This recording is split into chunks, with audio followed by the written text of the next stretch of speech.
Welcome to Building Bridges for Sustainability. In this episode of Sustainability Unveiled, I chat with Claudia Herbert Colfer, Head of Programming for the UN Global Compact Network USA.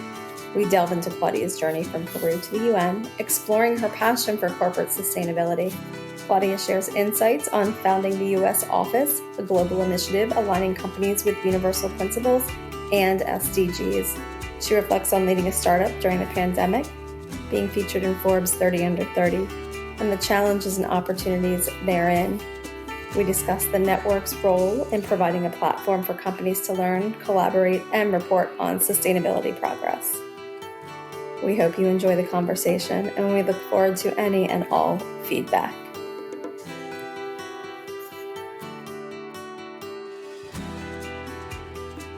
Welcome to another episode of Sustainability Unveiled. I am your host, Jessica Hunt, and I am so unbelievably honored to be in the presence of a thought leader in the sustainability space, Claudia Herbert Colfer.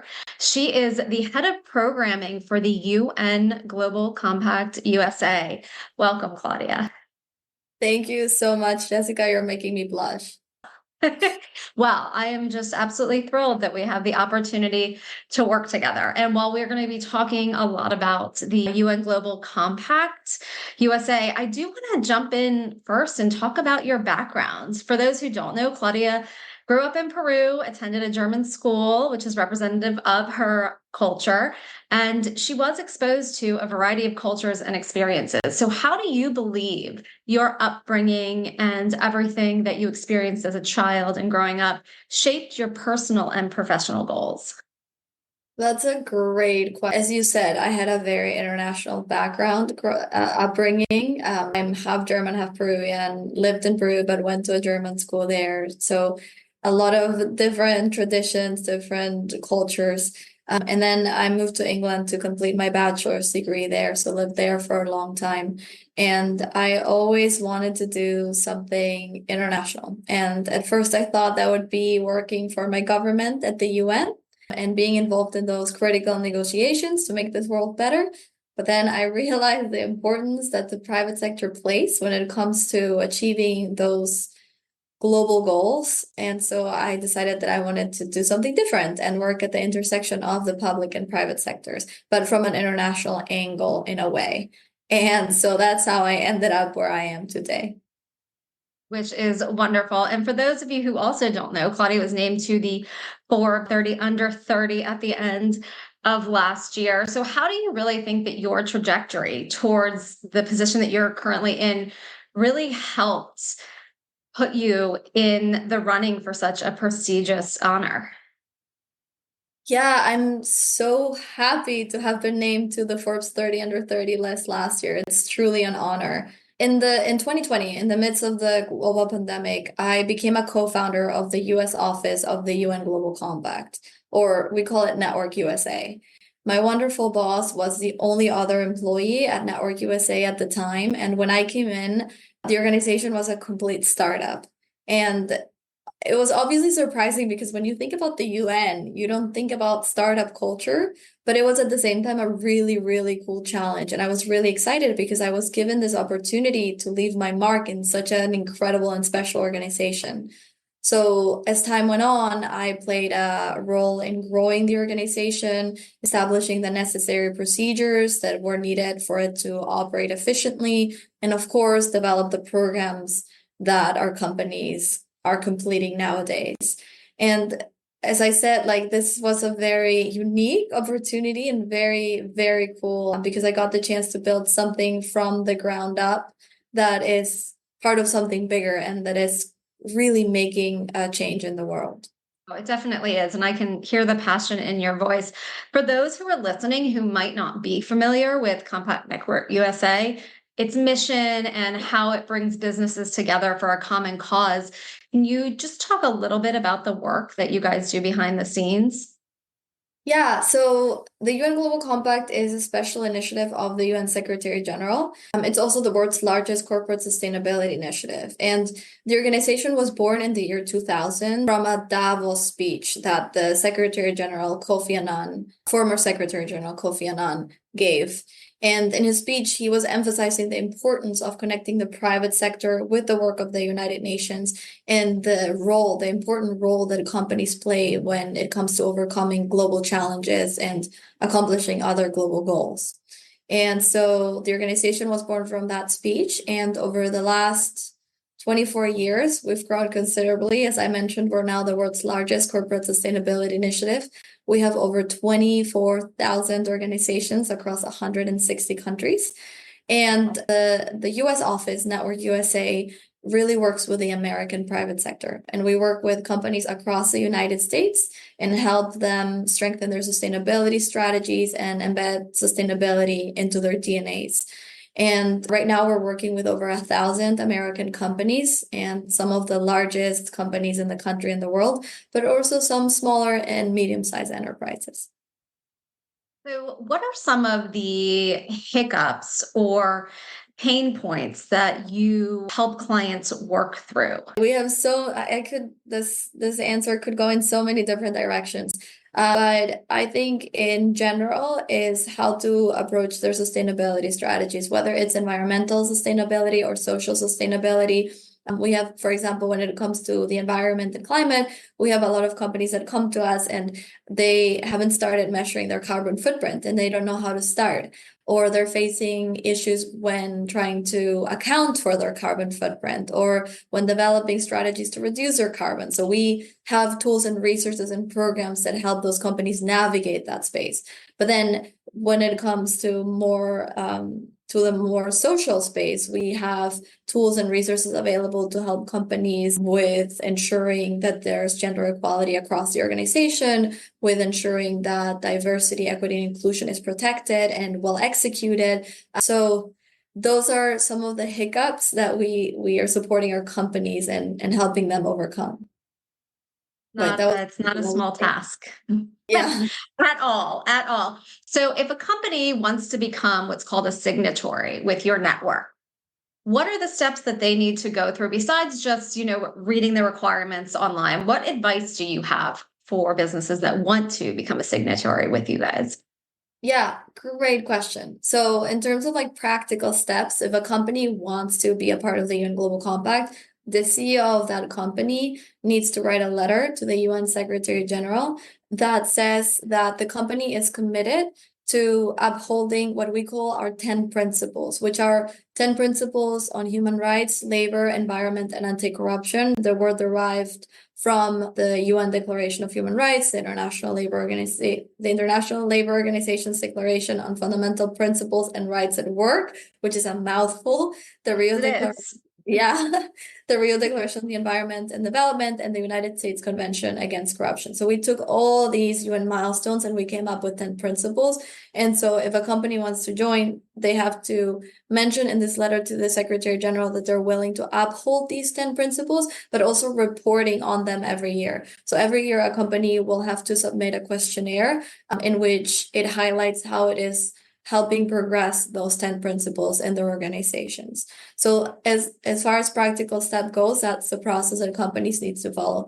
Now, if you were to ask me my recommendation for companies that are thinking about it, I think that it's an organization, it's a very unique organization and you get a lot out of it, but I think you also need to be ready. I think motivation and commitment are two key words for me.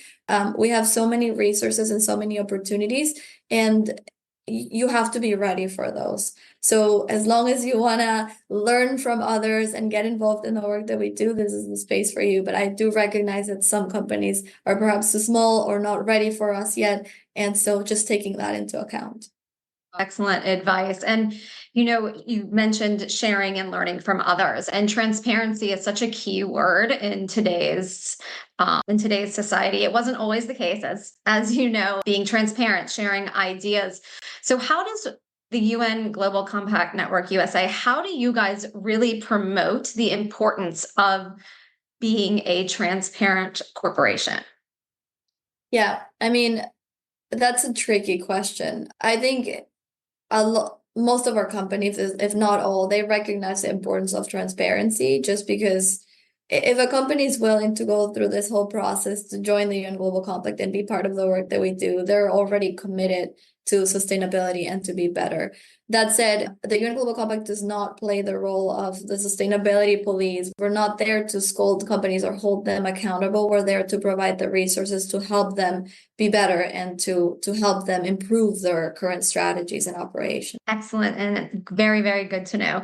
No need to be the sustainability police. One of the core principles, obviously, for your organization is achieving the sustainable development goals, or SDGs. So how does your organization help businesses really hone in on achieving their goals? This is my favorite question because this is what I do every day. So we offer a platform for companies to come together and learn from each other and learn from other relevant stakeholders. We work very closely, for example, with the US government. We, of course, work with the UN and the different bodies within the UN ecosystem. We work with other civil society organizations. So we provide a really special place where companies can truly meet other relevant stakeholders, learn from them, share their expertise and insights. And of course, we have programmatic offerings that help our companies improve their sustainability strategies. And I don't know if there's any way I can share an overview of all our programmatic opportunities. I think that would be really helpful for those in the audience who are listening. There's a visual representation that covers everything we do, but I'll share it with you, Jessica, and let's see if we can add the link somewhere to this. But basically, our programmatic offerings are divided into different topics based on the 10 principles that I mentioned earlier, the Sustainable Development Goals, and of course, the ESG framework, giving its relevance in the US marketplace. And in each of these topics, we offer a variety of opportunities. So we have accelerator programs, which are programs that last anywhere between 3 to 12 months and really help companies embed the SDGs into their core business strategies. We have our peer learning groups, which we just launched, and those are a more informal platform in which companies get together and discuss different issues, be it climate action, human rights, corporate sustainability in general. Experts facilitate those discussions, and then companies decide on the agenda, which I think is really cool because they get to learn from each other and share their knowledge. And then, of course, we have thought leadership pieces based on different topics that are important to the US market. We have webinars, in-person events, and we have other incredible tools and resources available to our participating companies. One of them being what we call the UN Global Compact Academy. It's an e-learning platform in which companies can complete. Actually, every single employee at our participating companies can complete e-courses on a variety of topics, whether it's like something related to water or greenhouse gas emissions or LGBTIQ plus rights, whatever it may be that a company is interested in. There's a course for it on the academy, and companies have access to it at all times. Which is so nice that there are a variety of different resources, because every organization has the bandwidth and capabilities of, maybe only selecting a few of those. Maybe it's in person if it works well, or peer-to-peer, or online. So it is really nice to see that. We are definitely seeing, at least I'm seeing in the DC area, there's such a trend towards smaller meetups. Like the Women in Climate group, they are popping up all over the United States, as well as the world, with, whether it's happy hour talks or just meetups where sustainability professionals, climate professionals can really share the knowledge and network. And we are all in this together, as we keep saying, and it's going to take a lot of us to get the world where we would like to see it placed. And listening to you speak about everything that you do, I don't know how you have so many hours in the day to have your hands in so many different aspects of Compact Network USA, but I would love to hear, and I'm sure our listeners would too, what a typical day is like for you. Yeah, that's a great question. And honestly, I would not be able to do the work that I do without my team. I have an incredible team.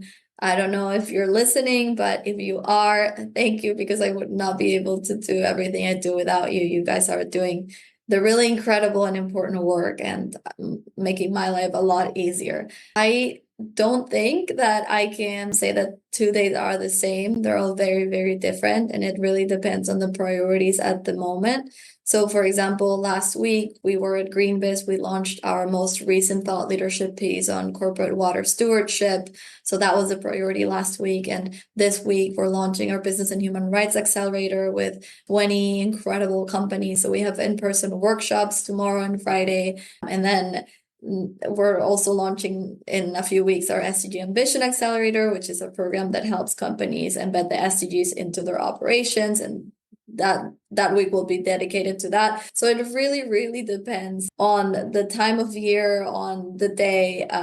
But I think that's what makes this work so unique and interesting, because no 2 days are the same, and you're involved in a lot of different topics and different things, and getting to meet so many different stakeholders and companies, and they're all working on various topics. So it's never the same.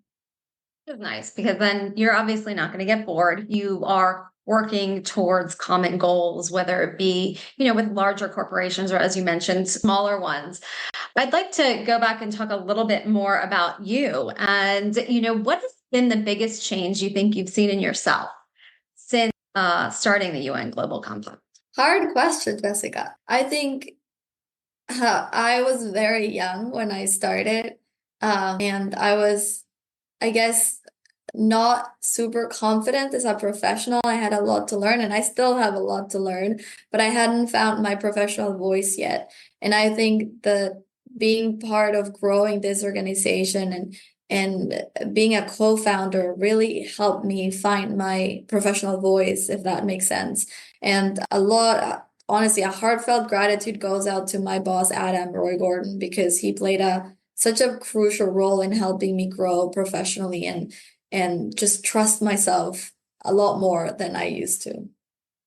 Which is such great advice, especially coming from a female. And we've talked in the past when we met about, the importance of really showing women and young girls a way to find their voice and to be heard and to be taken seriously.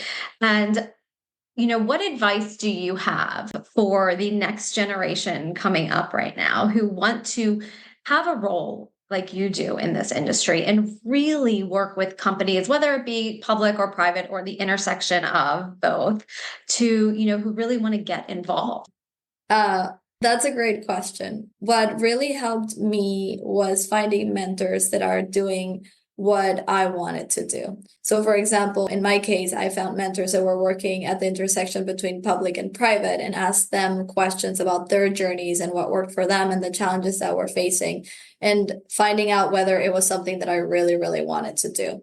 And once I had that guidance, it was a lot easier to work in that industry, because I understood how it worked and I understood what they were looking for. So if you're currently unsure about what to do next for your career, just finding mentors, someone that can really guide you through the process, and I'm pretty sure they will know if there are any openings available or anything that can help you. So just trying to expand your network and talk to as many people as possible is my best advice.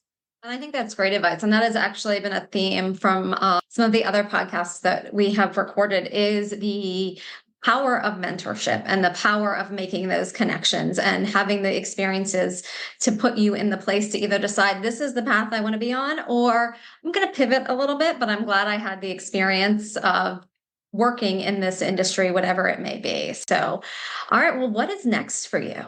Great question.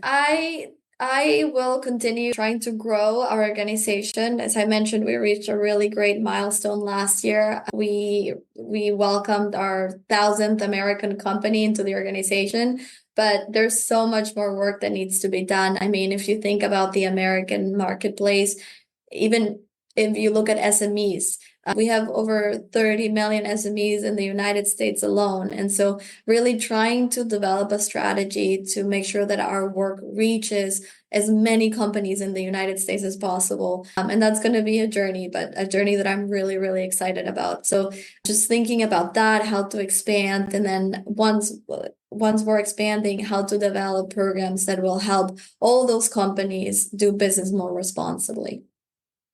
Well, you have a lot on your plate, but it's moving fast, and you guys have already, the network made such a big difference in the United States and with the companies that you are working with. I do want to thank you again for being on with us. If you don't follow Claudia, please do so on LinkedIn, as well as Global Compact Network USA. Claudia, it was a pleasure speaking with you, and I hope this is not the last time we get to have a conversation. Thank you for having me. This has been so much fun. In the next 60 seconds, Thanks so ask much. yourself, how can I contribute to a brighter, more sustainable future? Let's embark on this journey together and shape the landscape of sustainable leadership for tomorrow. Take the first step now and make a commitment to lead with sustainability in mind. That's all for this episode of Sustainability Unveiled. If you like what you heard, we would appreciate your likes as well as subscriptions. Join us next time as we continue to explore the forefront of environmental, ethical, energy management, sustainability, and more. Until then, stay informed, stay sustainable.